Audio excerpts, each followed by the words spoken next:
Good morning to all of you.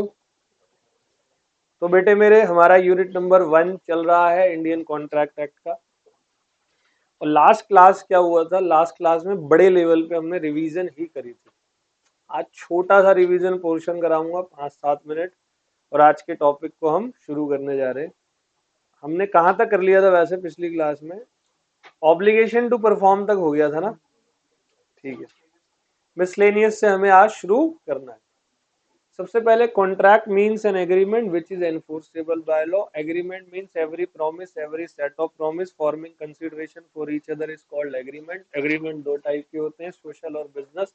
Social में intention नहीं होती है लीगल रिलेशन बनाने की, एनफोर्सेबल बाय लॉ नहीं होता है, कॉन्ट्रैक्ट नहीं होता। बिजनेस एग्रीमेंट में इंटेंशन होती है लीगल रिलेशन बनाने की, एनफोर्सेबल बाय लॉ होगा, कॉन्ट्रैक्ट होगा। All contracts are agreement but all agreement are not contract. Social agreement are not contract, business agreement are contract. Types of contract on the basis of creation, express, implied और tacit contract। express contract दो तरीके से बनते हैं, oral और written। implied means imposed by law। tacit contract means the contract which inferred from the conduct of the parties are called tacit contract। withdrawal of cash from ATM machine, coin operated telephone machine, weight measurement machine, fall of hammer in auction sale। on the basis of enforceability contract 6 type के होते हैं। छठा type miscellaneous का ए point है। 5 उससे पहले क्या करा है, या तो वैलिड कॉन्ट्रैक्ट या void agreement. Void contract, voidable और इलीगल। वैलिड कॉन्ट्रैक्ट बनाने के लिए 10 बातें बताई थी, प्रॉपर ऑफर और उसकी acceptance, intention to create legal relationship, capacity to contract, consideration, free consent, lawful purpose, certainty, agreement not declared void by law, possible to perform other requirement of other law. Void agreement ऐसे agreement होते हैं starting से useless, void from very beginning. Void contract starting में valid होता है, performance से पहले कुछ इम्पॉसिबिलिटीज हो जाती है जिसकी वजह से परफॉर्म नहीं कर पाते हम लोग। वॉइडेबल कॉन्ट्रैक्ट कैंसिलेबल होता है, जिसमें एक पर्सन ने दूसरे पर्सन के साथ या तो कोएर्जन यानी कि धमकाकर, या अंडू इन्फ्लुएंस कर या मिस्टेक, फ्रॉड करके या मिस रिप्रेजेंटेशन करके कोई एग्रीमेंट बनाया। जिसने बनाया वो डिफेंडेंट पार्टी, जिसके साथ बनाया वो एग्रीव्ड पार्टी। एग्रीव्ड पार्टी बाद में कोर्ट में जाकर जो कॉन्ट्रैक्ट है उसको कैंसिल कर सकती है। फिर इलीगल था, इलीगल वॉइड और पनिशेबल दोनों होते हैं। Void plus punishable is equal to illegal. All well. फिर था हमारा on the basis of execution, on the basis of performance. Contract 3 type के, आपकी किताब में 2 ही बता रखे हैं, एग्जीक्यूटेड, एग्जीक्यूटरी। मैंने एक पार्टली एग्जीक्यूटेड पार्टली एग्जीक्यूटिव बता दिया। वैसे पार्टली एग्जीक्यूटेड और पार्टली एग्जीक्यूटरी यूनिलेटरल होते हैं, एक बंदे ने परफॉर्म किया तो यूनिलेटरल हो गया ना। All well. और एग्जीक्यूटेड में दोनों पार्टी परफॉर्म करती है, एग्जीक्यूटरी में दोनों में से किसी ने भी परफॉर्मेंस नहीं दी। तो ये हमारा टोटल रिवीजन था। All well. तो इसी रिवीजन को मैंने पिछली क्लास में 1 घंटे तक एक्सप्लेन किया था। मुझे लगता है यहां तक आप सबका ओके। घर पे पढ़ते हो? ठीक है? नहीं? ओके। तो अब हमारा miscellaneous types of contract start हो गया। मतलब आज की क्लास में हमारा इसी यूनिट का एक दूसरा पोर्शन भी शुरू हो जाएगा। तो मैं इस यूनिट के पहले पोर्शन को पूरा यहां से करा के सीधा आईसीआई के मटेरियल पे जाऊंगा, और जब वो पोर्शन कंप्लीट होता है देन यूनिट 1, नहीं, यूनिट 1 का दूसरा पोर्शन। सबसे ज्यादा समय आपको इसी में लगता है, यूनिट नंबर 1 में। अगर एक बार यूनिट 1 हो गया और एक दूसरा टाइम यूनिट 3 में लगता है, उसके बाद ज्यादा टाइम आपको नहीं लगेगा, हालांकि कॉन्ट्रैक्ट थोड़ा सा बड़ा है। तो मिसलेनियस कॉन्ट्रैक्ट में नंबर ए हमने पढ़ा अनएनफोर्सेबल कॉन्ट्रैक्ट। में आपको बताता हूं ये क्या होता है। बेटे बैंक गए हो कभी बैंक अकाउंट खुलवाने? अभी तो इतना नहीं होता, पहले ना बैंक अकाउंट खुलवाने के लिए एक फॉर्म भरना होता था। और फॉर्म में 25-30 जगह पे क्या करने होते थे? साइन। यानी कि आप लोगों को पता है।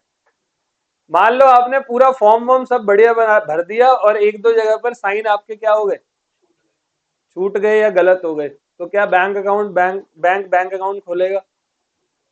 आपने कुछ गड़बड़ करी थी ज्यादा मेजर, ऐसे कॉन्ट्रैक्ट जो हर मामलों में ठीक होते हैं लेकिन टेक्निकल डिफेक्ट की वजह से उनकी एनफोर्सेबिलिटी जो है वो कैंसिल हो जाती, मतलब वो अनएनफोर्सेबल हो जाते। जैसे मैंने आपको चेक दिया, चेक वेक सब कुछ ओके था, डेट गलत लिख दी, इंटेंशनली नहीं, इंटेंशनली करता तो फ्रॉड होता। अनइंटेंशनली मैंने आपको एक चेक दिया और डेट क्या हो गई, ठीक है। अनएनफोर्सेबल कॉन्ट्रैक्ट ऐसे कॉन्ट्रैक्ट होते हैं, it means the contract which are good in substance, हर मामले में वो क्या होते हैं, ठीक होते हैं, but due to some technical defect like not proper stamping, not proper signed, not properly registered, the contract becomes unenforceable। जैसे दो पार्टी ने आपस में एग्रीमेंट बनाया, एग्रीमेंट सब कुछ ठीक था, वो गए, उनके बीच में कोई डिस्प्यूट हो गया, कोर्ट में पहुंचे तो कोर्ट ने बोला भाई स्टैंप ड्यूटी कहाँ है पेपर पे, तो वो पार्टी कह रही सर वो तो हम चलो भागो यहाँ से, तुम्हें पहले अपनी क्वालिफिकेशन तो पूरी करनी है ना। जी मैम। अच्छा, तो कैसे, गूगल उस पे करता हूँ, एक मिनट बेटे जरा।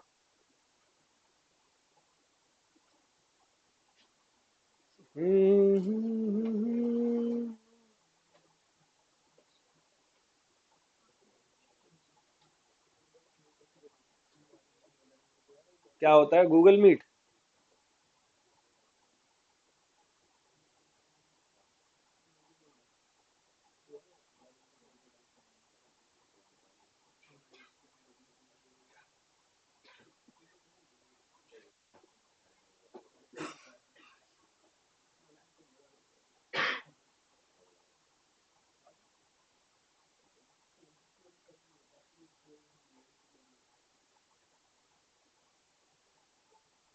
हाँ बनेगा ये।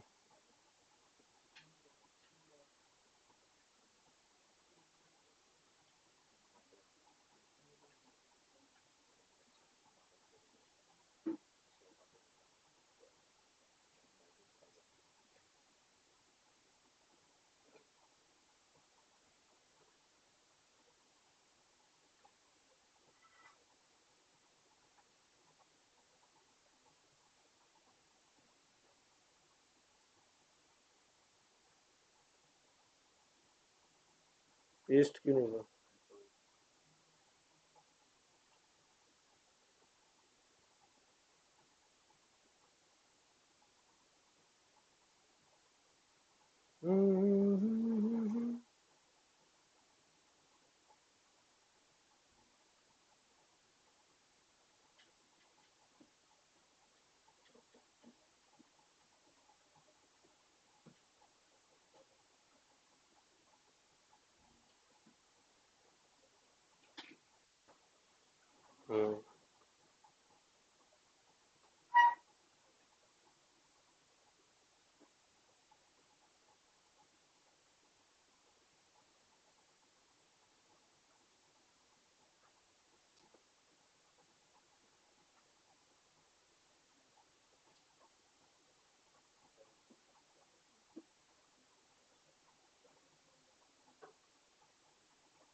Okay,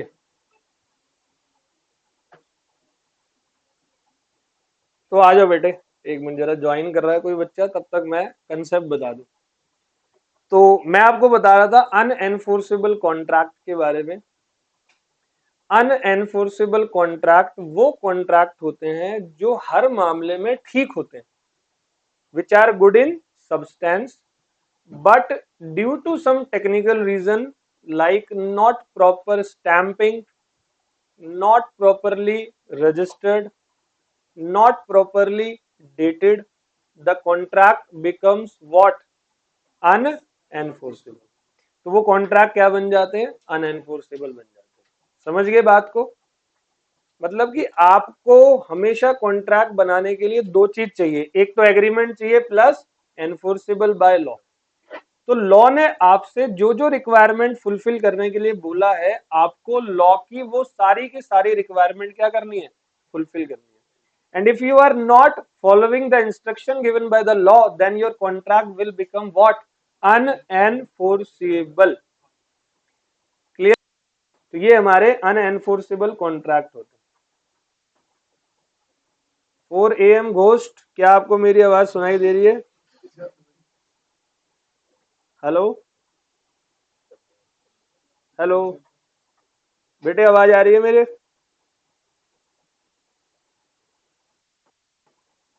okay okay. तो चलो जी। तो unenforceable contract, it means a contract which are good in substance but suffers from some technical defect. Example, agreement not in writing or properly not registered, not properly dated, not signed, या barred by limitation। जरा ये वाली line को अच्छे से समझ लो, barred by limitation।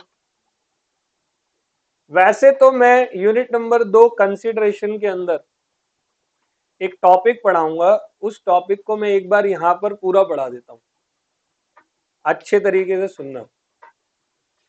जब भी कोई एक पर्सन किसी दूसरे पर्सन को पैसा देता है उधार, ठीक है, तो एक क्रेडिटर ने डेटर को उधार पैसा दिया, तो डेटर ने पक्का क्रेडिटर को क्या दी होगी?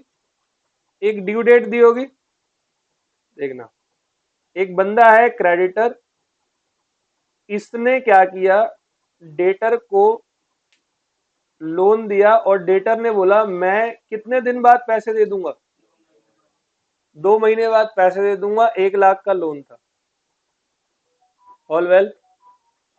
तो 2 महीने बाद की क्या होती है? तो क्रेडिटर को अगर ड्यू डेट पर पैसा नहीं मिला तो क्रेडिटर पहले तो प्रेम से मांगेगा डेटर से पैसे, और फिर भी डेटर ने पैसे नहीं दिए तो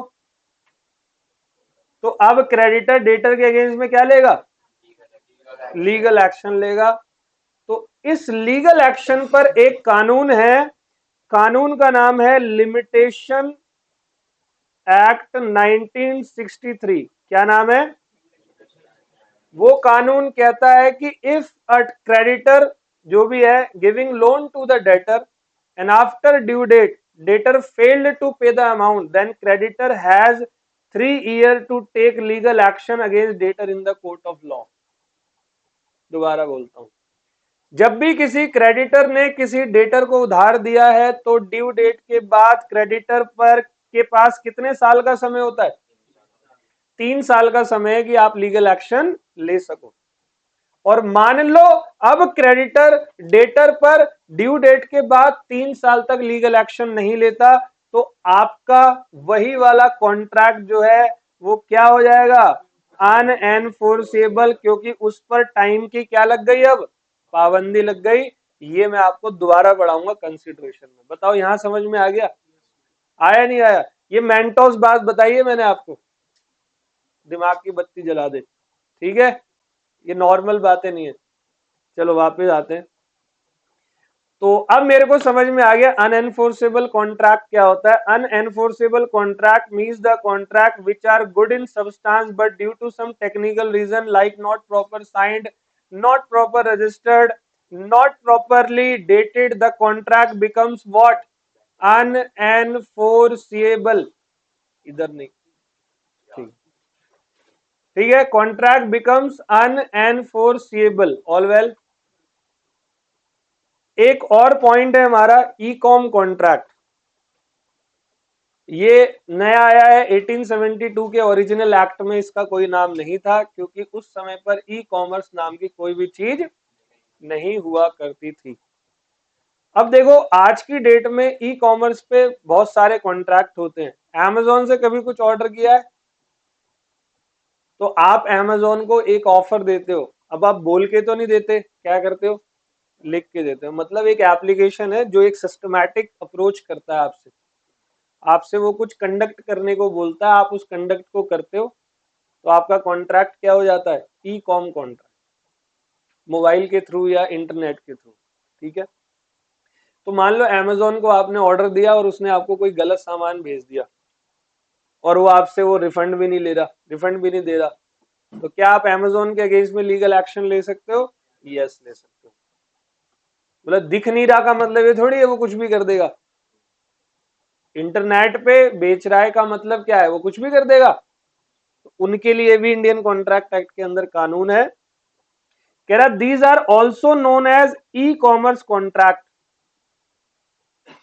इसको आप ईडीआई, इलेक्ट्रॉनिक डेटा इंटरचेंज, या साइबर कॉन्ट्रैक्ट, या माउस क्लिक कॉन्ट्रैक्ट, या ई कॉमर्स कॉन्ट्रैक्ट भी बोलते हैं। माउस क्लिक मतलब वो कंप्यूटर पे बटन दबाया, आपका कॉन्ट्रैक्ट फुलफिल। और ये क्रिएट होते हैं using electronic means such as email या electronic mode etcetera. Example, when you buy a mobile phone from an online shopping website और through a mobile app, you enter into an e all well. तो ये तो simple है, ई contract हमारे क्या होते हैं।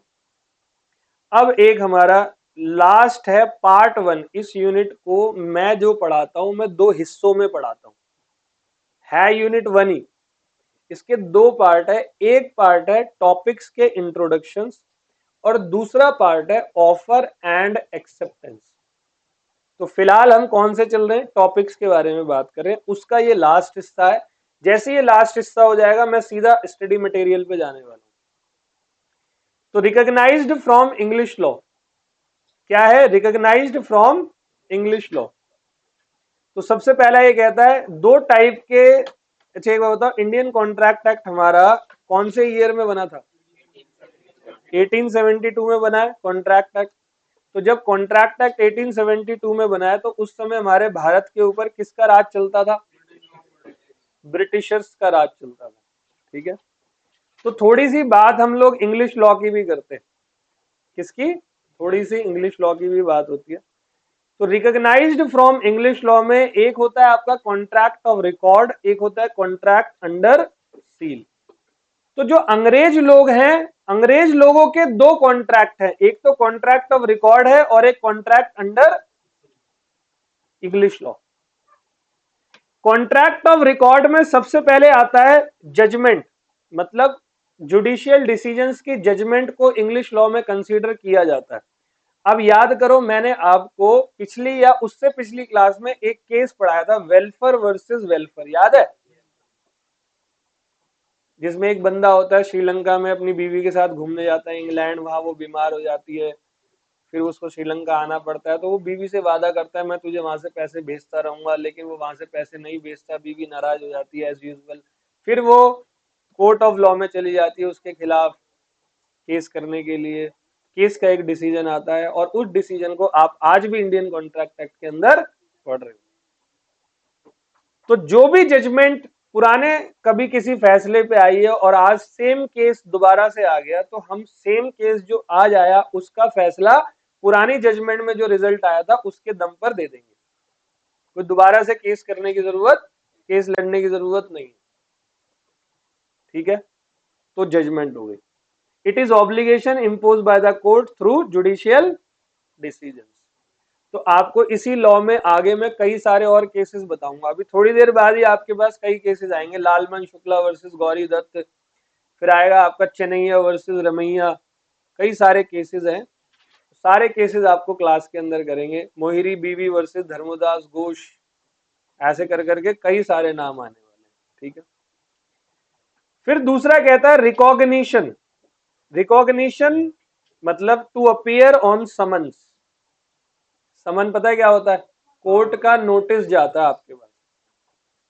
तो कोर्ट ने अगर आपको नोटिस भेजा है तो इसको कहते हैं रिकॉग्निशन, तब आपको कोर्ट में पहुंचना पड़ेगा। ये तो है contract of record. Contract under seal क्या होता है? Number one, it is in writing, signed and sealed, also called deed और स्पेशलिटी कॉन्ट्रैक्ट। मतलब इंग्लैंड के अंदर सारे कॉन्ट्रैक्ट पहली बार राइटिंग में बनेंगे, साथ में साइन मारो और साथ में सील्ड। सील्ड मतलब ठप्पा, मतलब प्रॉपरली कॉन्ट्रैक्ट बनाओ ताकि कोर्ट में आपस में कोई भी पार्टी के बीच में लड़ाई झगड़ा ना हो। ठीक है, तो इंग्लिश लॉ के अंदर कॉन्ट्रैक्ट ऑफ रिकॉर्ड होता है और contract under seal. Contract of record मतलब ऑलरेडी जो पास्ट जुडिशियल डिसीजंस है, या रिकॉग्निशन मतलब to appear on summons. Contract under seal मतलब writing and sign and seal, और सारे it is also called deed and speciality contract. आपने India में सुना है पार्टनरशिप डीड? जब भी दो बंदे, दो या दो से ज्यादा बंदे आपस में पार्टनरशिप करते हैं तो क्या बनती है? पार्टनरशिप की डीड बनती है। तो वो डीड कैसे बनती है, प्रॉपरली राइटिंग होता है, प्रॉपरली साइन होता है और प्रॉपरली उस पर सील लगाई जाती है। सही है। तो एक पार्ट हमारा यहाँ पर कंप्लीट हुआ। अब दूसरा पार्ट है हमारा ऑफर एंड एक्सेप्टेंस। मैं इस पार्ट को अभी थोड़ी देर के लिए ब्रेक कर रहा हूं, पहले यहां तक का पूरा स्टडी मैट से पढ़ेंगे। चलो चले मितवा। तो स्टडी मैट को डाउनलोड करना पड़ेगा, यूनिट 1 आईसी।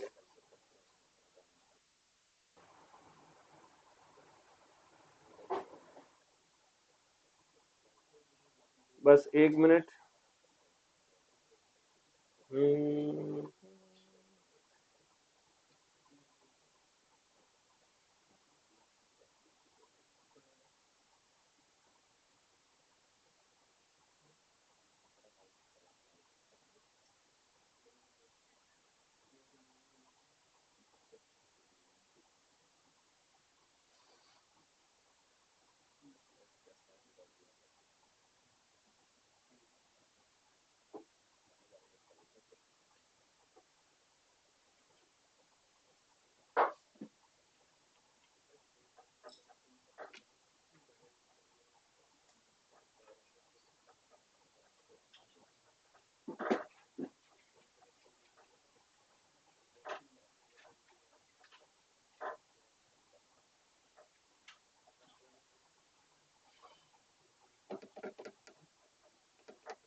आ जाओ जी मेरे बच्चे। Indian contract act chapter number 2 unit number, total 9 number of units हमें पढ़ने हैं। 1 2 3 4 5 6 7 8 9। जिस चैप्टर को कर रहे हो आपके पेपर में 35 नंबर पकड़ के चल लो। कितने नंबर आपके ज्यादा है, ठीक है, तो ये थोड़ा ध्यान रखना। तो यूनिट नंबर 1 में हमें क्या पढ़ना है, सबसे पहले एलिमेंट्स ऑफ कॉन्ट्रैक्ट। तो कॉन्ट्रैक्ट के दो एलिमेंट होते हैं, an agreement which is enforceable by law is called contract, पढ़ लिया हमने।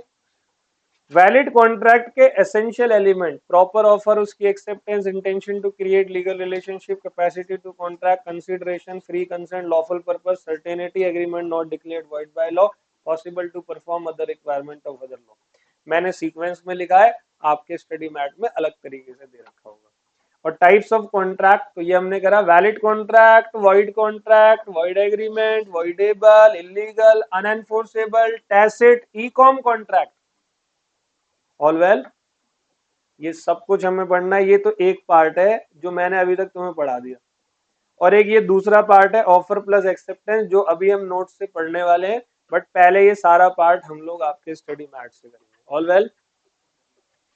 तो कॉन्ट्रैक्ट लॉ, तो इन्होंने इंट्रोडक्शन में कुछ ये बता रखा है कि कॉन्ट्रैक्ट का लॉ जो है वो 1872 में आया है, लेकिन उसका मतलब ये नहीं है कि उससे पहले कॉन्ट्रैक्ट नहीं हुआ करते थे। जिन जिनकी भी पहले सरकारें थी, जो वेदास थे पुराने, धर्मशास्त्र, स्मृति, श्रुति वगैरह वगैरह, जो पुराने स्क्रिप्चर हैं, during the period of Maurya contract तब भी बनते थे, तब भी फ्री कंसेंट होती थी, तब भी सारी कंडीशन होती थी, बट तब कोई ऐसा पर्टिकुलर एक्ट नहीं था। अब उन सारे पर्टिकुलर चीजों को एक जगह पे मर्ज करके एक कानून बना दिया है, नाम है इंडियन कॉन्ट्रैक्ट। फिर लॉ ऑफ कॉन्ट्रैक्ट का आपको इंट्रोडक्शन। तो मेरे बच्चे, इसका डेट ऑफ बर्थ मैंने आपको बताया था, कब था, बनाया इस एक्ट को 25 अप्रैल 1872 को गया था, बट आम जनता के लिए लागू किया 1 सितंबर 1872। ये एक्ट पहले पूरे के पूरे इंडिया में लगता था, जम्मू एंड कश्मीर को छोड़कर, लेकिन 2019 में प्रेजेंट मोदी गवर्नमेंट ने, दोबारा से प्रेजेंट हो गई, प्रेजेंट मोदी गवर्नमेंट ने 2019 में धारा 370 हटाई, और 370 हटने की वजह से जम्मू एंड कश्मीर के ऊपर भी इंडियन कॉन्ट्रैक्ट एक्ट एप्लीकेबल हो गया। यहाँ तक कोई दिक्कत? पहले नहीं था, पहले कई सारे कानून जो थे वो यहाँ पर एप्लीकेबल नहीं होते थे। ठीक है। The act mostly deal with the general principles and rules governing contract. तो सुनो बच्चे, एक जनरल प्रिंसिपल है जो सेक्शन 1 to 75 है, जो आप यूनिट 1 से लेकर 6 तक करोगे। फिर आपके यूनिट नंबर 7 to 9 आप सेक्शन नंबर 124 से 238 करोगे। सर बीच के कहां है? बीच का सेल्स ऑफ गुड्स एक्ट था, जो कि एक नया चैप्टर बना दिया। ऑल वेल, ये सारे के सारे जो बीच के सेक्शन है ये रिपील्ड हो गए। क्या हो गए? रिपील्ड मतलब होता है मेरे बच्चे दबा देना, छुपा देना, अब उसका कोई भी काम। ऑल वेल, अब ये वही कह रहा है कि भाई क्यों हम लोग इस लॉ को लेकर आए। एक्चुअली क्या हुआ, बिजनेस एनवायरनमेंट में कॉम्प्लेक्सिटी बढ़ने लगी, लोग बहुत सारे कॉन्ट्रैक्ट आपस में बनाने लगे। 1872 से पहले की बात बता रहा हूं। तो जब आपस में नंबर ऑफ कॉन्ट्रैक्ट बनेंगे तो बताओ कि डिस्प्यूट्स होंगे या नहीं? जब आपस में नंबर ऑफ कॉन्ट्रैक्ट बनेंगे तो डिस्प्यूट्स भी होंगे। तो भाई साहब डिस्प्यूट होने लगे। अब डिस्प्यूट होने लगे तो कोई एक जगह भी तो चाहिए जहां पर उन डिस्प्यूट को क्या किया जाएगा, सॉल्व किया जाएगा। तो जगह तो कोर्ट होती है, लेकिन किस मद्देनजर, मतलब कोर्ट अपना जो फैसला देगी वो किसी कानून के बेसिस पे देगी ना, तो कानून बनाना जरूरी था। तो इंडियन कॉन्ट्रैक्ट एक्ट 1872 को यहां पर अस्तित्व में लेकर आए। तो वही कह रहा है, innumerable contracts are entered into by the parties in the usual course of carrying on their business. Contract is the most usual method of defining the rights and duties in a business transaction. जैसे मैंने आपसे contract कर लिया, तो contract मतलब क्या होता है? मतलब मैं और आप किसी बात पर एग्री करेंगे। जैसे मैं ये बोलूंगा भाई मैं सामान की डिलीवरी 7 दिनों में कर दूंगा, आप बोलोगे ओके। मैं बोलूंगा मुझे पेमेंट डिलीवरी से पहले चाहिए, आप बोलोगे ओके। या हो सकता है आप मुझे बोलो जी मैं तो 1 महीने के क्रेडिट पे सामान लूंगा, बेचना है तो बेचो, मैं बोलूंगा ओके। मतलब हम दोनों पार्टी आपस में कुछ राइट्स और कुछ ड्यूटीज एक पेपर में डिसाइड कर रहे हैं एंड दोनों पर्सन उस पर साइन कर रहे हैं, बन गया कॉन्ट्रैक्ट। आ गया समझ? बट लीगल होना चाहिए। मैंने बोला मैं उसका मर्डर अकेला करूंगा, तुम बोलो ओके, है ना, वो मत कर देना। ऑल वेल बच्चा, ठीक है। तो इस यूनिट के अंदर सबसे पहले बताया व्हाट इज कॉन्ट्रैक्ट। तो मेरे प्यारे बच्चे ये मैंने पढ़ाया आपको, N agreement which is enforceable by law is called. एक ऐसा एग्रीमेंट जिस पर आप लीगल एक्शन ले सकते हो उसको क्या बोलते हैं? कॉन्ट्रैक्ट बोलते हैं। क्या ये साफ साफ इशारा नहीं कर रहा कि सोशल एग्रीमेंट कॉन्ट्रैक्ट नहीं होते हैं? सोशल एग्रीमेंट कॉन्ट्रैक्ट नहीं होते हैं, ये साफ साफ इशारा कर रहा है। The contract consists of two essential elements, an agreement which is enforceable by law. Agreement की definition section 2A में दे रखी है, मैंने पढ़ा दी थी। Every promise and every set of promise forming the consideration for each other is called। Section number 2B कहता है, promise को बताता है, when the person to whom the proposal is made signifies his assent thereto is called promise। मैंने आपको proposal दिया, आपने accent दी, क्या बन गया? प्रॉमिस हो गया। और प्रॉमिस में कंसीडरेशन ऐड कर लो, चीज क्या बन जाती है? देखो ना, promise plus consideration is equal to. Done है जी? मैं ना बाल की खाल निकाल के समझा रहा हूं आप लोगों को, समझ रहे हो? तो थोड़ा सा फोकस बहुत अच्छे से होना चाहिए, चैप्टर ऐसा ब्रिलियंट तरीके से होना चाहिए कि 35 में से छोड़ दो, कोई भी क्वेश्चन आ जाए। ठीक है, चलो। तो इन्होंने क्या बोला, agreement is equal to offer या प्रपोजल प्लस एक्सेप्टेंस प्लस। तो बेटे सुनो, अभी जो सेकंड पार्ट होगा ना इस यूनिट का, उसका ये टॉपिक है और ये टॉपिक है। ये सेकंड पार्ट का पूरा स्पेशल, ऑफर को अलग से बताऊंगा, एक्सेप्टेंस को अलग से, और कंसीडरेशन पूरा यूनिट नंबर 2 है। ठीक है, और जो भी आपने एग्रीमेंट बनाया वो एग्रीमेंट क्या होना चाहिए, एनफोर्सेबल बाय लॉ। इसीलिए यहाँ पर फॉर्मूला इन्होंने बनाया, agree contract is equal to agreement plus enforceability by all. Well, तो एग्रीमेंट और कॉन्ट्रैक्ट में डिफरेंस क्या होता है, आपका एग्रीमेंट ना सोशल एग्रीमेंट नहीं होना चाहिए। देखो, दो कंसेप्ट है, आप जो भी कोई एग्रीमेंट बनाओगे अगर वो बाइंड होगा, आपका एग्रीमेंट दोनों पार्टी पे बाइंडिंग होगा तो ही वो क्या बनेगा, कॉन्ट्रैक्ट। जैसे क्या सोशल एग्रीमेंट बाइंड होते हैं, नहीं होते। जरूरी है मैंने आपको बोला तो आप आओ मेरी शादी में, मत आओ, जबरदस्ती है। लेकिन वो आ जाए जिससे शादी कर रहा हूं पर चलो वो भी नहीं आई तो दिक्कत हो जाएगी। तो देखो example, A agrees with B to sell car for rupees 2 lakh to B. पहले बताओ कौन सा एग्रीमेंट है, बिजनेस सोशल, कार बेच रहे। Here A is under an obligation to give car to B, और बी का राइट है कि वो पेमेंट करे और कार ले ले, पेमेंट करने की ड्यूटी और कार लेने का राइट। तो दोनों बंदे ऑब्लिगेशन में है, तो ये हमारा कॉन्ट्रैक्ट है। अब देखो एग्जाम्पल 2, पापा promise his son to pay him pocket allowance of 500 every month.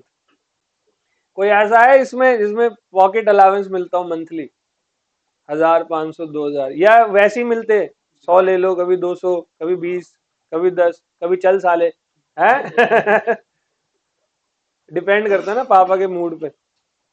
और कभी पापा ने 4-5 पैक एक्स्ट्रा मार लिया तो पकड़ 10,000 जा father promises his son to pay him pocket allowance of rupees 500 every month, लेकिन बाद में पापा ने मना कर दिया देने से। अब तुम पहुंच गए पापा, अच्छा इट्स फाइन, अभी अभी तो लॉ पढ़नी चालू की है, सीधा साकेत कोर्ट में गए, पापा के खिलाफ केस कि जी उसने वादा किया था, ऑफर दिया था, मैंने हाँ बोली थी, एक्सेप्टेंस हो गई। तो जज मारेगा रैप्टा कान पे खींच के, साले ये डोमेस्टिक एग्रीमेंट है या नहीं। यहाँ पापा की इंटेंशन थोड़ी थी कि नहीं दे पाया तो ये कहीं केस ना कर दे, या तेरी इंटेंशन थोड़ी थी। ऐसे तो पापा कई बार वादा करते हैं बच्चों से कि जी हाँ, बच्चे कई बार जैसे गर्मी आती है वो अकॉर्डिंग टू वेदर जो है वो टीवी देख देख के नए नए फरमान जारी करते हैं पापा को। टीवी में वाटर पार्क का सिस्टम देख लिया, पापा वाटर पार्क। अब पापा की इनकम थोड़ी कम है, पता है वाटर पार्क जाने का सीधा खर्चा 10,000 का होगा। पापा का बेटे नेक्स्ट मंथ चलेंगे, प्रॉमिस पापा, यस बेटे प्रॉमिस। अगले महीने आ गया, वो कह रहा पापा वाटर पार्क, अगर नेक्स्ट मंथ बेटे पक्का। अब बेटे को गुस्सा आ गया तो क्या साकेत कोर्ट पहुंच जाए कि जी मेरा पापा तो बहुत बुरा है, उसने वाटर पार्क जाना था, केस करो। जज सोच रहा साला वादा तो कल मैंने भी किया था, ठीक है तो भाई यहाँ तो गड़बड़ हो जाएगी। तो भाई साहब ये this the son can not recover the same in the court of law as this is what, this is not created with an intention to create legal relationship, hence it is not a. हम relationship में कई वादे करते हैं, अब ये थोड़ी वादा टूट गया तो केस कर दोगे। लास्ट वीक मैंने अपनी वाइफ को बोला था मैं आऊंगा घर पे, मतलब मेरी वाइफ यहाँ नहीं है, अपनी मम्मी के यहाँ है, बेटी भी मेरी वही है, हॉस्पिटल के बाद डायरेक्टली गई। अब मैंने बोला ठीक है मैं आऊंगा, मैं भूल गया कि कल वेडनेसडे है, एमडब्ल्यूएफ में मेरे को टाइम नहीं होता। आज क्या है, एमडब्ल्यूएफ है ना, आज मेरी 9 बजे तक क्लास होती है, और टीटीएस में मैं थोड़ा फ्री हो जाता हूँ शाम को। तो मैं कहा आऊंगा, अब वो नहीं आ पाया तो क्या करे, वो कोर्ट में जाए, बच्ची तू बेड में आती हो कोर्ट में जाके केस करेगी, अरे भाई नहीं आ पाया, मेरी कोई इंटेंशन थोड़ी थी कि लीगल रिलेशन बनाने की। ऑल वेल, तो so law of contract deals with only such legal obligation which has resulted from, तो एग्रीमेंट से अगर लीगल ऑब्लिगेशन निकली और वो ऑब्लिगेशन सिंपल है, एनफोर्सेबल बाय लॉ हुआ, तो क्या हो जाएगा, कॉन्ट्रैक्ट हो जाएगा, ठीक है। An obligation to maintain wife and children, an order of the court of law, etc. These are status obligation.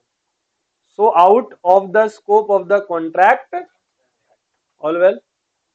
चलो जी, difference between agreement and contract. Agreement का क्या है? सबसे पहला meaning, every promise and every set of promise forming consideration for each other is called agreement. Contract मतलब an agreement which is enforceable by law is called contract. Agreement wider term है।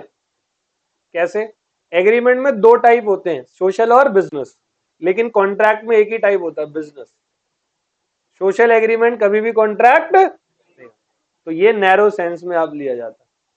मतलब contract में वही agreement होंगे जिनको legal help आप ले सकते हो। एग्रीमेंट में कोई भी without legal help, legal help agreement तो दो टाइप के होते हैं, सोशल और बिजनेस।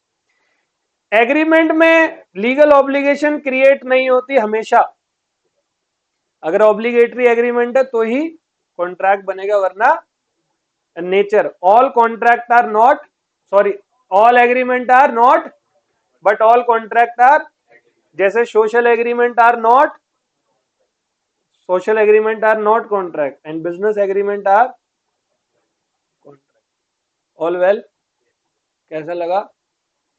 अब है essentials of a valid contract। तो देखो जी, कुछ essentials हैं सारे वही। देखो, 1 2 3 4 5 6 7 8 9 10, एक एक्स्ट्रा इन्होंने डाल दिया, 11 सारे हैं। अब सारे के नाम बताना। सबसे पहला इन्होंने प्रॉपर ऑफर और इसकी एक्सेप्टेंस, तो ये एग्रीमेंट के अंदर आता है। Offer plus intention to create, इन्होंने एक ऐड कर दिया, दो पार्टी तो होनी चाहिए, और सही बात है। अब तुम शीशे के सामने खड़े होके ऑफर दो, आई लव यू, क्या भाई है? वहां से भी रिप्लाई आई लव यू आया, अच्छा कॉपी कर रही है। अरे भाई वो शीशा है, तू ही है वो सामने, है ना? तो agreement, intention to create legal relationship, तीसरा क्या था? कैपेसिटी टू कॉन्ट्रैक्ट, चौथा कंसिडरेशन, पांचवा छठा लीगल ऑब्जेक्ट, सातवां सर्टेनिटी, आठवां लीगल लॉफुल पर्पस, नौवा possibility of perform agreement not expressly declared void by. क्या यही पढ़ाया मैंने? All well. बट यहां पर क्या है, एक चीज है, सेक्शन 10 में ये 6 चीजें दे रखी है। एग्रीमेंट कॉन्ट्रैक्ट एक्ट का सेक्शन 10 कहता है प्रॉपर एग्रीमेंट हो, फ्री कंसेंट हो, कॉम्पिटेंसी ऑफ पार्टी हो, लॉफुल कंसिडरेशन, लीगल ऑब्जेक्ट और not expressly declared void by. लेकिन ये जो two party intention to create legal relationship, fulfilment of legal formality, certainty of meaning और पॉसिबल टू परफॉर्म, ये section 10 में नहीं दे रखा है। लेकिन उसके बावजूद क्या होता है, उसके बावजूद भी इसको आप कंसीडर करते हो वाइल मेकिंग कॉन्ट्रैक्ट। आ गया समझ? तो पहले मैं सेक्शन 10 के हिसाब से पढ़ाता हूं। सेक्शन 10 में कितनी बातें हैं? 6 बातें। तो सबसे ये कह रहा है, in terms of section 10 of the act all agreement are contract if they are made by the free consent of the party competent to contract for a lawful consideration with a lawful object and are not expressly declared void by law. ये section 10 है। देखो सारे word देखना। All agreement are contract if they are made by free consent. All agreement are contract if they are made by free consent of the parties which are competent to contract for a lawful consideration with a lawful object and are not expressly declared by all well। लेकिन section 10 complete नहीं है और exhaustive नहीं है, कुछ और sections भी हैं। there are certain other sections which also contain requirement for an agreement to be enforceable। thus in order to create a valid contract ये भी होने चाहिए, जैसे टू पार्टी, कम से कम दो पार्टी। मान लो गुड्स सेल कर रहे हैं, तो सिर्फ सेलर सेलर हो तो क्या गुड्स सेल होगा? सेलर और बायर दोनों का होना बहुत। तो one can not contract with himself, a contract involve at least to parties, one party making the offer and the other party accepting it। A contract may be made by natural person or by other person having legal existence. मतलब एक company या एक university, वो natural person नहीं है, आप सभी और हम लोग कौन है, नेचुरल है। एक कंपनी जैसे कि रिलायंस कंपनी, क्या नेचुरल है, आर्टिफिशियल है ना कंपनी, या आपने 11-12 में पढ़ा होगा। तो रिलायंस एक आर्टिफिशियल है, बट ये फिर भी कॉन्ट्रैक्ट बना सकते हैं अपने नाम से, ठीक है। तो वही टू पार्टीज में, एक कंपनी दूसरी कंपनी से, एक कंपनी किसी इंसान से, एक इंसान किसी कंपनी से, एक कंपनी किसी यूनिवर्सिटी से, एक यूनिवर्सिटी किसी कंपनी से, एक यूनिवर्सिटी किसी इंसान से, मतलब दो लोग होने चाहिए, कॉन्ट्रैक्ट बना सकते हैं, सही है। तो एग्जाम्पल है, to constitute a contract of sale there must be two parties, that is seller and the seller and buyer must be two different persons because a person cannot buy his own। all well, चलो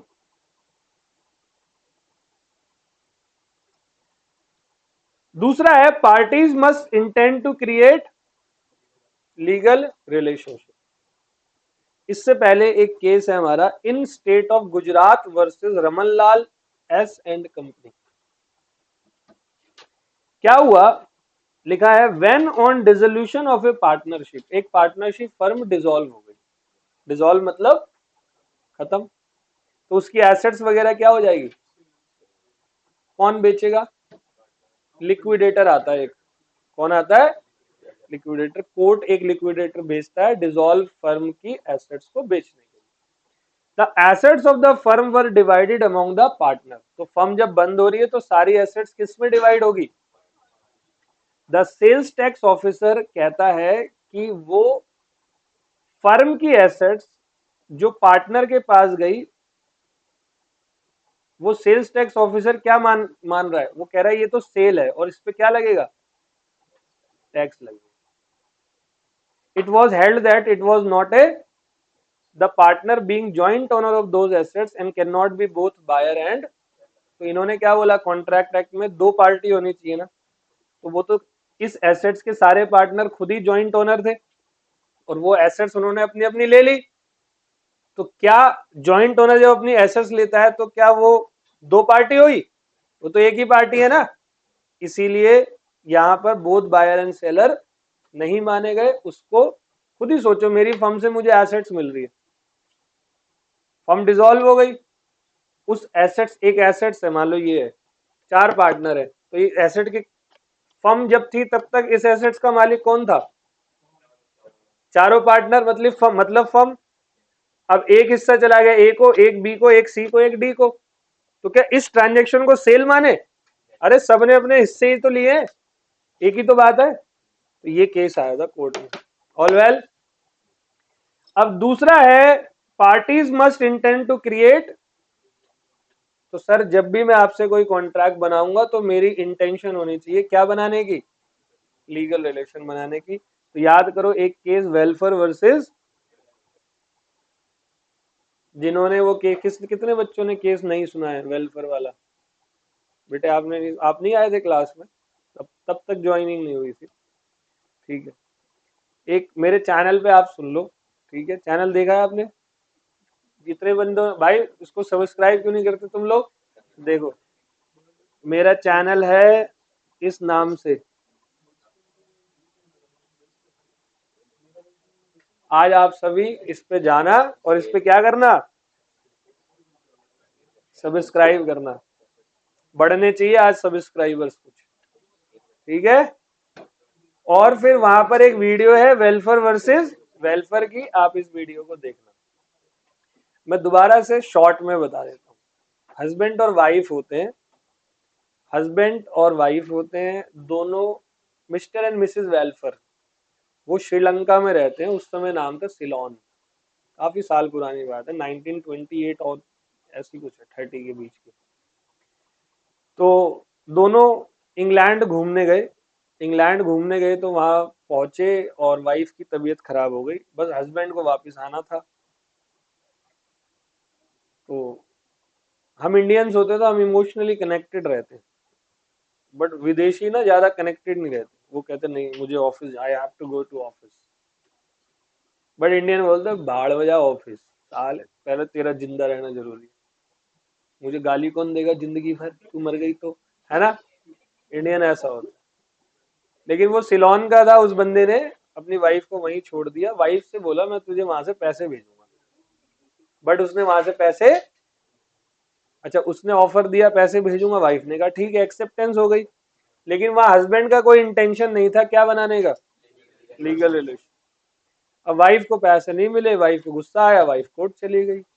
जज ने बोला कि husband wife के बीच में जो भी agreement बनते हैं वो डोमेस्टिक टाइप के एग्रीमेंट में कभी भी इंटेंशन ही नहीं होती लीगल रिलेशन बनाने की, तो फिर क्या केस कर दोगे एक दूसरे पर। मेरी वाइफ ने बोला शाम को धनिया ले आना, मैं भूल गया धनिया ले आना गेट पे नोटिस दे दिया केस। तो इस हिसाब से 3708 केस पर डे हो मेरी जिंदगी में, और मैं कोर्ट में ही रहूं, है नहीं है। तुम लोग अपने घर में रहते मम्मी पापा, कई बार ऐसा होता है पापा को मम्मी ने कुछ बोला हो तो मम्मी पापा ने मम्मी से कमिटमेंट करी हो, पूरी नहीं करी, तो क्या करती है मम्मी, सिर्फ 4 डायलॉग देती है, बात खत्म, कोर्ट जाती है। चलो जी, एग्जाम्पल 6, मिस्टर लेखपाल प्रॉमिस टू पे 5 लाख टू हिज सन। बेटे क्या हो रहा है, डिस्टरबेंस हो रही है, कोई दिक्कत है। मिस्टर लेखपाल promises to pay 5 lakh to his son if the son passes the CA exam. मतलब एक फादर ने अपने बेटे को बोला, इसका ना एक मैं अगेंस्ट बात भी बताऊंगा कंसिडरेशन के चैप्टर में, यहां पर बेटा केस फाइल नहीं कर सकता, कंसिडरेशन चैप्टर में केस फाइल करवा के दिखाऊंगा, तुम्हें दिमाग दूंगा कैसे तुम लोग अपने पापा के ऊपर केस कर सकते हो अभी अगर आपके फादर बोले आपको कि अगर तू सीए फाउंडेशन पास हो गए तुम लोग तो 5 लाख रुपए मेरी तरफ से, पास हो गए तुम लोग, अब गए पापा के पास, लाओ जी 5 लाख, पापा ने कहा वो तो आई वॉज जोकिंग, तो तुम रिजल्ट मत फाड़ देना, आई वॉज ऑल्सो जोकिंग ठीक है तो अब तुम अपने फादर के खिलाफ लीगल एक्शन नहीं ले सकते, वो उनका इंटेंशन थोड़ी था कि नहीं दिए तो केस कर देगा, है ना। मैं तुम्हें इसी केस पे, इसी सिचुएशन पे केस करवा के दिखाऊंगा, देखना कंसिडरेशन में, बट अभी नहीं, बाद में। ये फिलहाल ये कौन सा एग्रीमेंट है, सोशल एग्रीमेंट। तो ये वाला एग्जांपल पढ़ लेना। तीसरा, other formalities to be complied with in certain cases. देखो जी, मतलब other requirement of other law, मेरे उन 10 पॉइंट का 10वां पॉइंट। देखो जी, ये कॉन्ट्रैक्ट में भी रिटन और स्पोकन हो सकते हैं, बोल के लिख के। As a legal effect there is no difference between written and contract made by words of mouth, दोनों ही वैलिड है। But in the interest of the parties, मतलब देखो वर्ड्स ऑफ माउथ के कॉन्ट्रैक्ट हो गए तो लोग झूठ वूठ भी बोलेंगे, बट अगर सब कुछ लिखा हो, साइन वाइन हुआ तो झूठ। कुछ कॉन्ट्रैक्ट को रिटर्न में बोला हुआ है, जैसे कॉन्ट्रैक्ट ऑफ इंश्योरेंस, वो हमेशा क्या होता है, रिटर्न में होता है। जैसे contract of sale of immovable property, तो इंश्योरेंस का एक एक्ट है, इंश्योरेंस एक्ट, उन्होंने बोला है कि आप कोई भी इंश्योरेंस अगर करते हैं तो फिर वो इंश्योरेंस किस में होना चाहिए, राइटिंग में होना चाहिए। दूसरा, आप कोई बिल्डिंग बेचोगे, 3-4 करोड़ की बिल्डिंग बेची, ओरल में बेच दो, मोमोज बेच रहे हो कि भैया खराब है तो दूसरा दे दिया उसने, या खराब है तो खा, मैंने दे दिया। बिल्डिंग है भाई, 2 करोड़ की बिल्डिंग है, कोई गड़बड़ होगी ना तो सीधा ही केस फाइल होते हैं वहां पर। लेकिन फिर गड़बड़ होने पे वर्ड्स ऑफ माउथ पे एग्रीमेंट बनाया तो वैलिड नहीं है, इसका कानून है transfer of property act. All well, other requirement of other law समझ गए। चौथा है सर्टेनिटी ऑफ मीनिंग, भाई कोई भी वेग बात नहीं बताऊं। जैसे आपने पूछा सर कितने बजे से पढ़ने आना है, मैं आ जाना 8-10 बजे, 8 या 10, चलो तुम 8 बजे आ गए, सुबह सुबह से रात तक बैठे हुए, मैं रात को 8 बजे आया, तुमने कहा सर आपने 8 बजे से बैठा हूं, मैं कहा मैं भी तो 8 बजे आया हूँ तो सर आपने तो सुबह से बैठा हूं, मैं कहा मैंने कब बोला सुबह, मैंने तो 8 बजे बोला था, तूने पूछा मुझसे। तो ये क्या है, वेग है, ये सारी वेग बातें, इसीलिए क्लैरिटी रहनी चाहिए हमेशा। Agreement must be certain, not vague, not indefinite. तो एग्जांपल दे रहा है, A agrees to sell to B 100 tons of oil, there is nothing certain in order to show what kind of oil was intended for.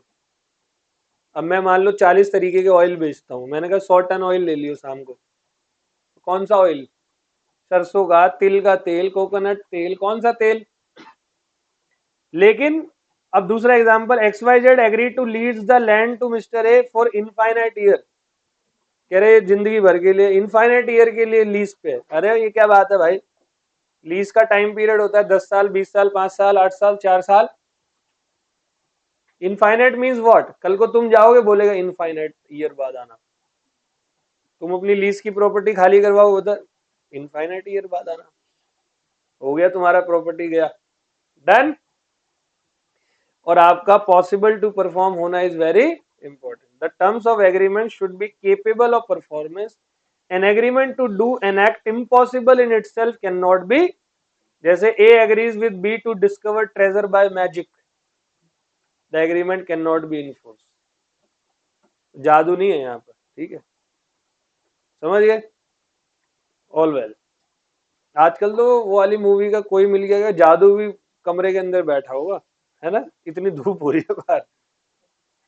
जानते हो जादू को? धूप, वो खड़ा कर दो उसको जरा बाहर, वो भी झुलस जाए, इतनी गर्मी है। अब सेक्शन 10 के अकॉर्डिंगली क्या है, ऑफर एंड एक्सेप्टेंस होना चाहिए एग्रीमेंट का। दूसरा आपकी क्या होनी चाहिए, अभी मैंने सेक्शन 10 नहीं बताया, तो प्रॉपर ऑफर एंड एक्सेप्टेंस अभी आप मेरे से पढ़ोगे पूरा का पूरा। आगे ऑफर की डेफिनेशन पढ़ाऊंगा, एग्री एक्सेप्टेंस की पढ़ाऊंगा, कुल मिला के आप दोनों क्या बनाओगे।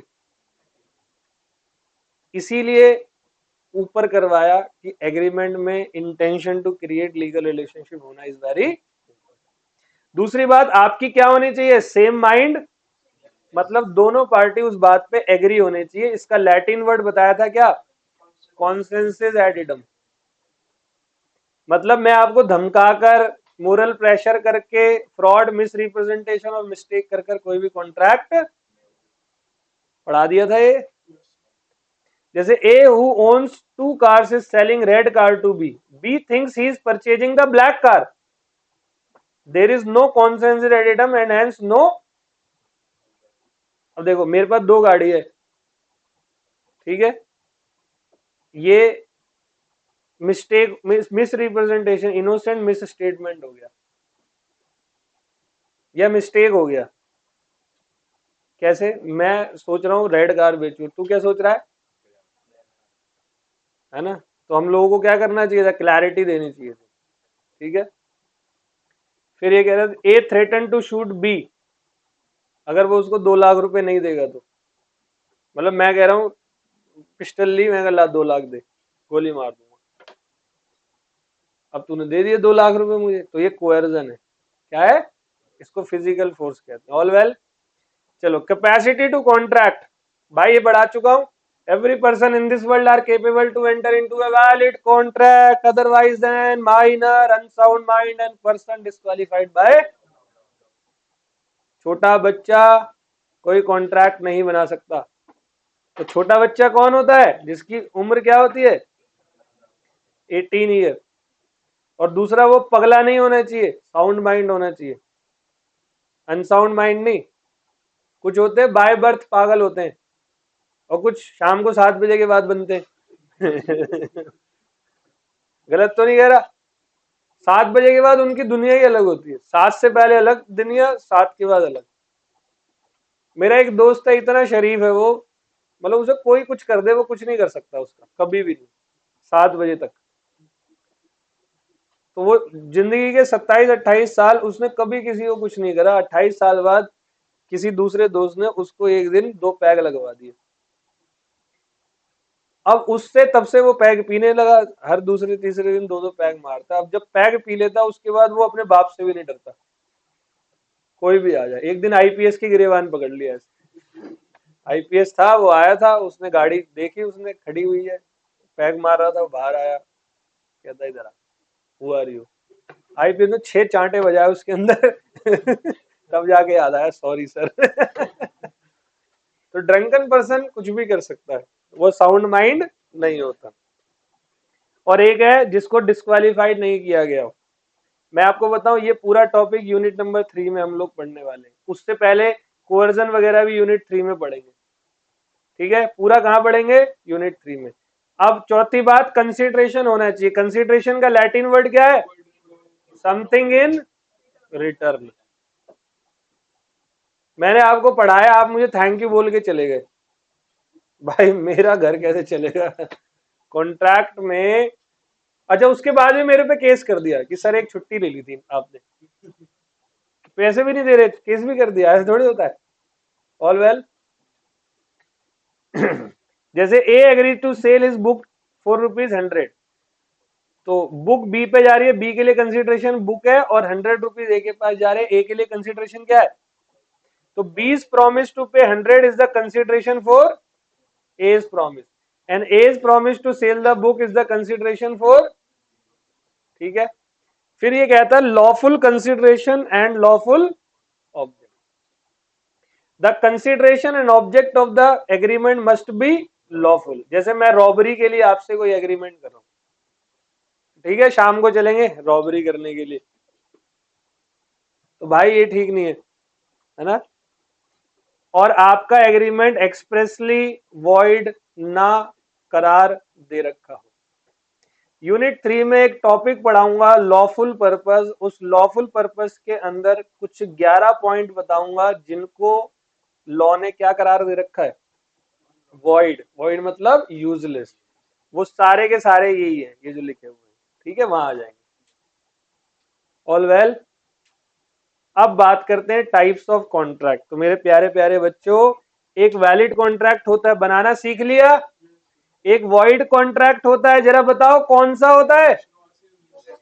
ऐसा कॉन्ट्रैक्ट जो परफॉर्मेंस करने से पहले, मतलब बनाते वक्त वैलिड था, बट परफॉर्मेंस से पहले due to some supervening impossibility क्या बन जाता है?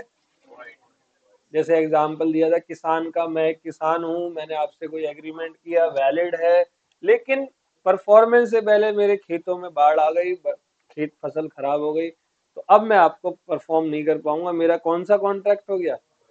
इसको लॉ की लैंग्वेज में कहते हैं, it means the contract which ceases to be enforceable by law becomes void when it ceases to be enforceable. All well. Voidable क्या होते हैं? कैंसिलेबल।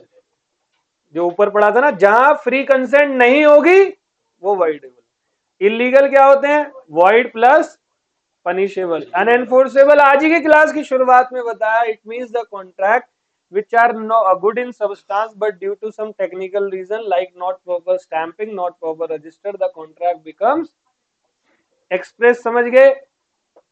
इम्प्लाइड समझ गए? क्वाजी अभी मत पढ़ो, ये यूनिट 6 का पूरा टॉपिक है, तो टाइम वेस्ट यहां नहीं करूंगा मैं। ई कॉन्ट्रैक्ट समझ गए? एग्जीक्यूटेड समझ गए? एग्जीक्यूटरी दो टाइप के होते हैं, यूनिलेटरल और, पढ़ा दिया।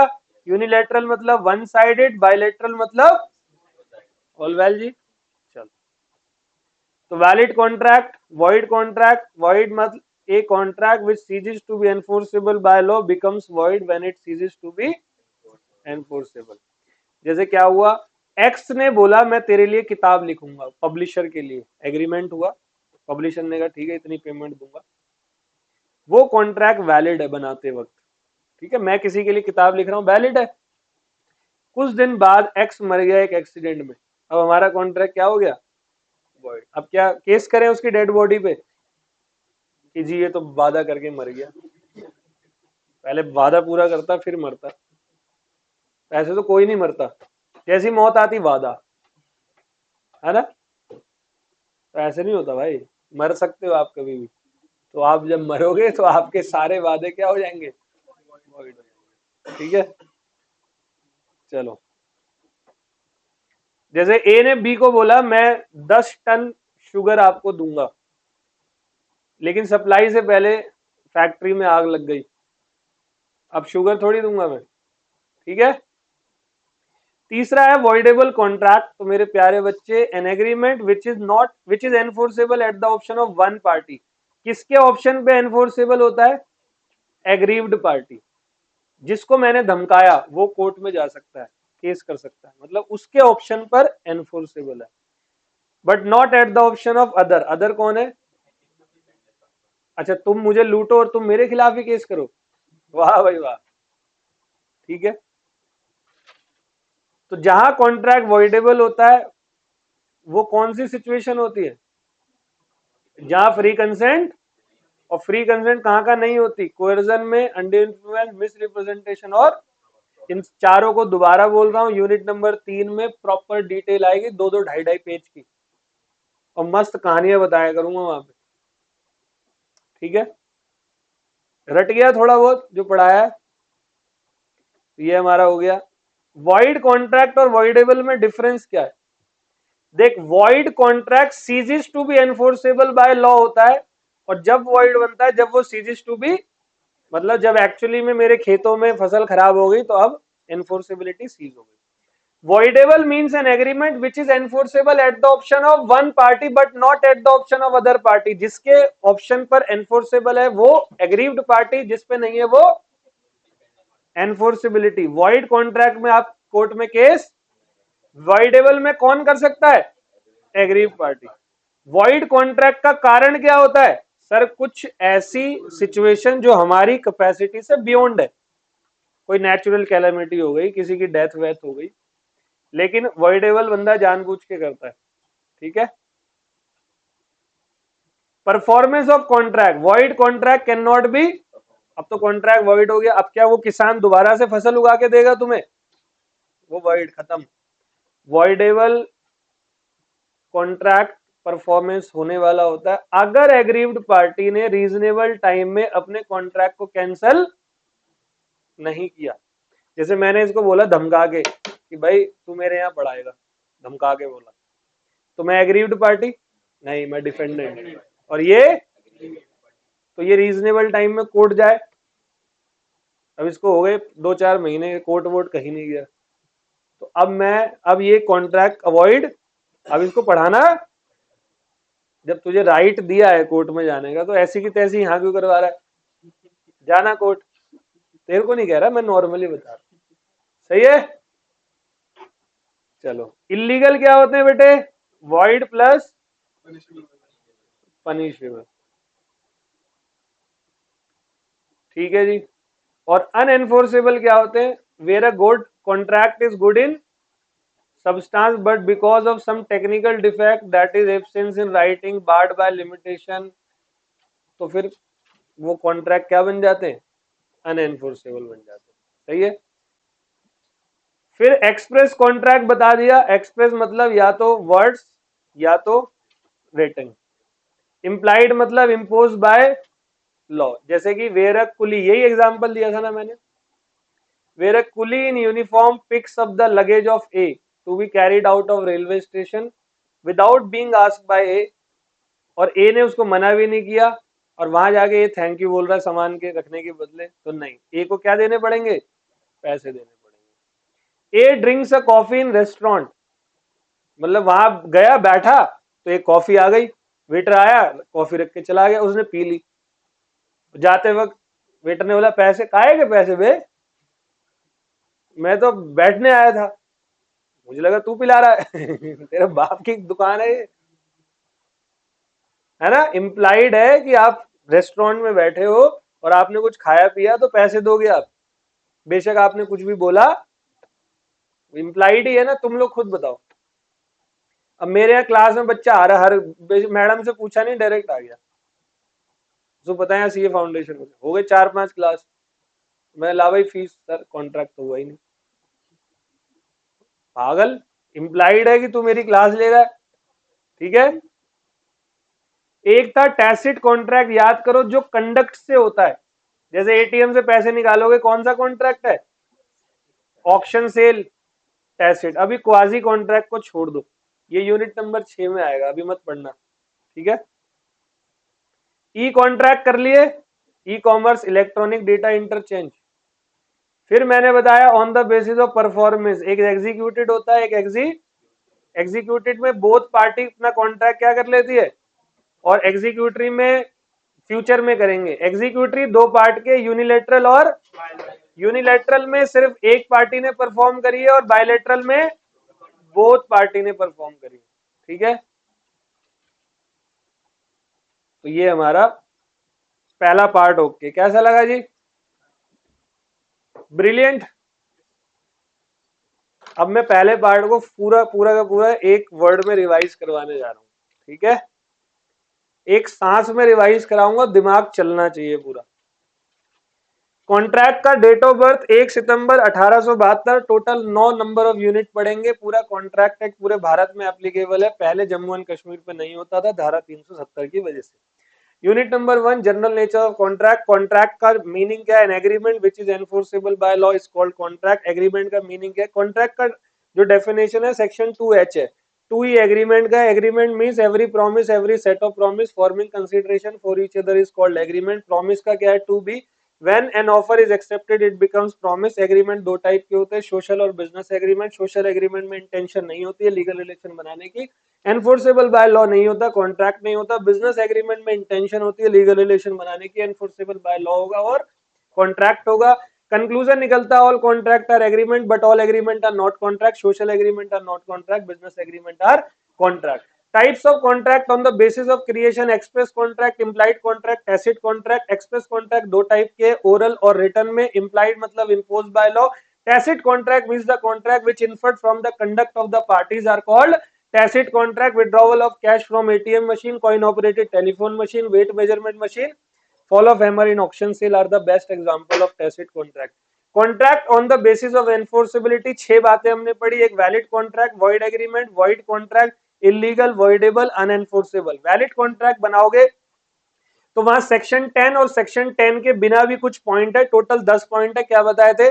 प्रॉपर ऑफर और उसकी acceptance, intention to create legal relationship, capacity to contract, consideration, free consent, lawful purpose, certainty, possible to perform other requirement of other law. All well था। फिर इसके बाद मैंने वॉइड एग्रीमेंट बताया, ऐसे एग्रीमेंट जो स्टार्टिंग से यूजलेस होते हैं, बनाते ही एग्रीमेंट बनते ही वो क्या हो जाते हैं? यूजलेस। जैसे agreement with minor unsound mind या without consideration, unlawful purpose, uncertain is called void agreement। void contract means the contract which ceases to be enforceable by law when it becomes ceases। मतलब बनाते वक्त valid होते हैं, performance से पहले कुछ natural calamity या सुपरवेनिंग इम्पॉसिबिलिटी की वजह से वॉइड हो जाते हैं। फिर वॉइडेबल की बात करी, वॉइडेबल कॉन्ट्रैक्ट में कभी भी फ्री कंसेंट नहीं होती। मैंने आपसे कॉन्ट्रैक्ट आपको धमकाकर यानी कोएर्जन या मोरल प्रेशर मतलब अनड्यू इन्फ्लुएंस, फ्रॉड करके, मिस रिप्रेजेंटेशन करके या मिस्टेक करके बनाया। जिसने बनाया वो डिफेंडेंट, जिसके साथ बनाया एग्रीव्ड। एग्रीव्ड के ऑप्शन पर कोर्ट में कैंसिलेबल है, डिफेंडेंट के ऑप्शन पे नहीं है। तो डेफिनेशन क्या है? It means the contract which is cancellable at the option of one party but not at the option of other party called voidable. फिर हमने बात करी इलीगल की, जो कि वॉइड प्लस पनिशेबल होता है। क्लियर है? अनएनफोर्सेबल यही बता देता हूं, it means the contract which are good in substance but due to some technical reason like not proper stamping, not proper registered, barred by limitation, the contract becomes unenforceable। All well। On the basis of performance there are two types of contract: executed, executory। executed में दोनों party perform करती है, executory में दोनों में से कोई perform नहीं करता, बस एग्रीमेंट बनाते हैं। एग्जीक्यूटरी के भी दो पार्ट है, एक यूनिलेटरल एक बायलेटरल। यूनिलेटरल कॉन्ट्रैक्ट में only one party has to perform is part of promise at the time of making contract, और बायलेटरल में both party has to perform is part of promise at the time of making contract. फिर हमने miscellaneous की बात करी, अनएनफोर्सेबल हो गया। ई commerce contract मैंने आपको बताया, इलेक्ट्रॉनिक डेटा इंटरचेंज। और फिर थोड़ा सा इंग्लिश लॉ के बारे में बताया था, contract of record, contract in writing. और यहाँ पर पहला हिस्सा हमारा कंप्लीट होता है। कैसा लगा जी? डन। तो समय हमारे पास थोड़ा सा है, हम लोग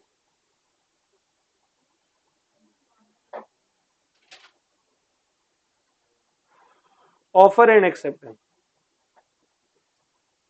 ये एक काम करेंगे, अगली क्लास में कर लेंगे इसको, है। Thank you.